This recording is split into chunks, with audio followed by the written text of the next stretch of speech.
An index is what's used as a baseline for measuring something. When it comes to the stock market, an index is comprised of different investments that money managers and individuals use to kind of judge their performance up against a certain index. In today's video, I'm going to help you understand what an index is, how index funds work, and how you can use them smartly when it comes to your own investing. Let me know in the comments below if you're already investing or if you hope to invest soon. According to the numbers, most individuals and professional money managers don't perform better than the index that they're using to judge their performance. So it kind of makes you wonder, why are people even trying to beat the index when you could just invest in the index itself through an index fund? There's a saying that concentration builds wealth and diversification maintains wealth.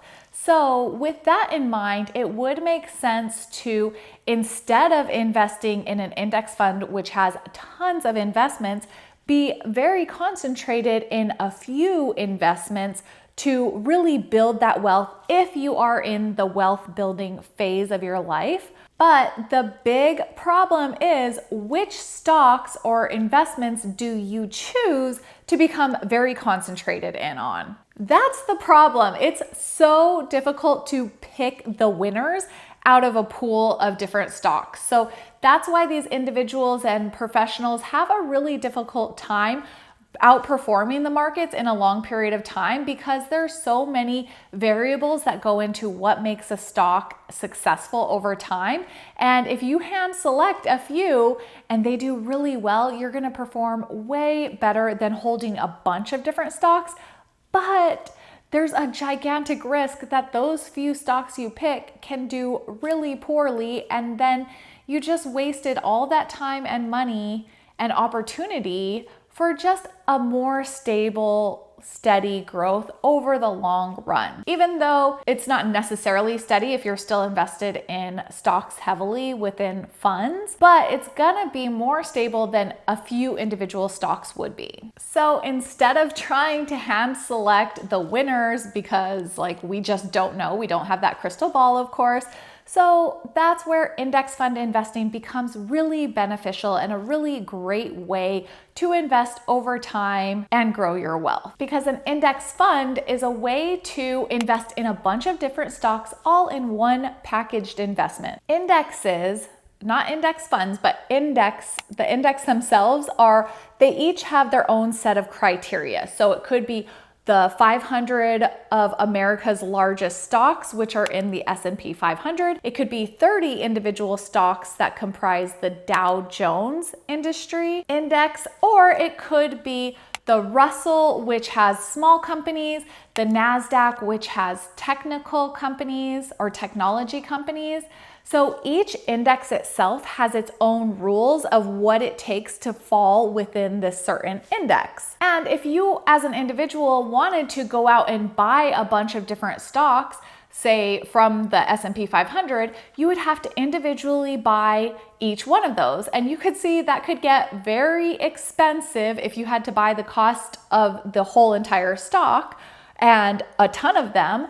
And it can also be very time consuming, as well as pretty impossible to manage if you just have hundreds of stocks. It just would be a management nightmare if you're managing your own portfolio of investments. So luckily, we don't have to do this because of the work that money managers have done to take what's in these different indexes and mirror them in an index fund and make them available for us to invest in without having to hand select all of the different stocks within these different areas. For example, if you bought an S&P 500 index fund, you would only see one investment within your portfolio, but you would be the owner of all the stocks within that index. So these are all stocks that you know, like Apple, Google, Facebook, Amazon, Johnson & Johnson, and so many more. These are the companies that you use probably every day on a regular basis. And this includes Google, if I didn't say that already, who, by the way, is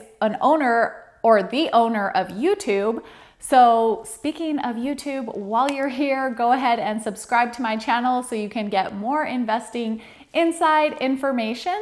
And as an investor, you're gonna participate in these companies that you own. So as you buy Starbucks or get on Google and YouTube, you're actually increasing the revenue and profits of these companies. And as an individual stock owner, whether it's the individual stock or through the index fund, you're owning some of that profit that you're giving your money to grow, if that makes sense. So keep that in mind. Like, you're already giving money to these companies. You may as well own some of them, whether it's individually or through the fund, so that you can see some of the profits that the company is seeing. So back to the index funds.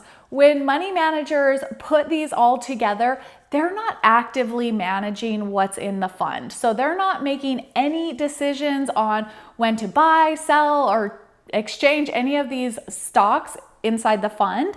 They simply wrap a bow around what's already in the index and give it to us as an investment that we can buy. So they can do this at a really low cost because it doesn't really take any thought process on their side as far as saying like, okay, this is gonna do well or this is gonna do well.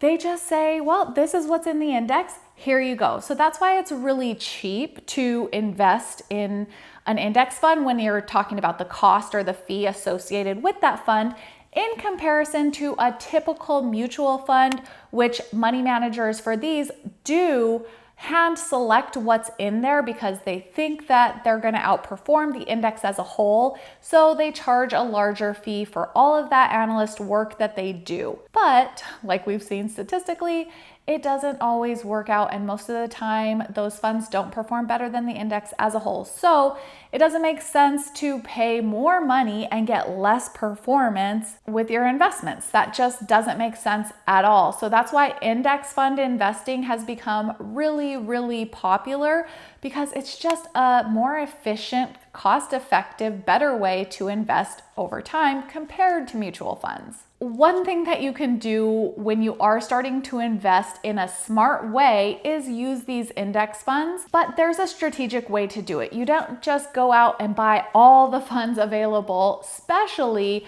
I wouldn't buy multiple S&P 500 funds because you're just duplicating the same thing. It doesn't really make sense to do that. And if you buy a ton of different funds, each fund already has a bunch of investments inside of it. So if you do this, you're really over diversifying yourself and spreading your money way, way, way too thin. So be aware of this when you are investing in your stocks or your funds. You just need to get one for each different category, or pick a couple of categories that you want to get into, like large companies, mid-sized, small companies, internationals, the bond market. Those are different areas that you can get into to diversify. You don't need tons of different funds, just one to represent each area that you're interested in. They even have index funds that represent the housing market, so you can get into something like that if maybe you want to get into real estate but don't physically want to buy a property.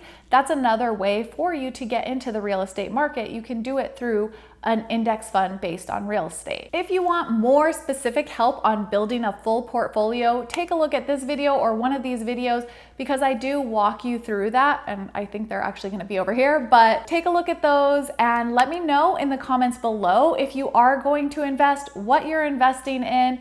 And thanks so much for tuning in. Give this video a thumbs up if you found it helpful, and I'll see you on the next one. Bye.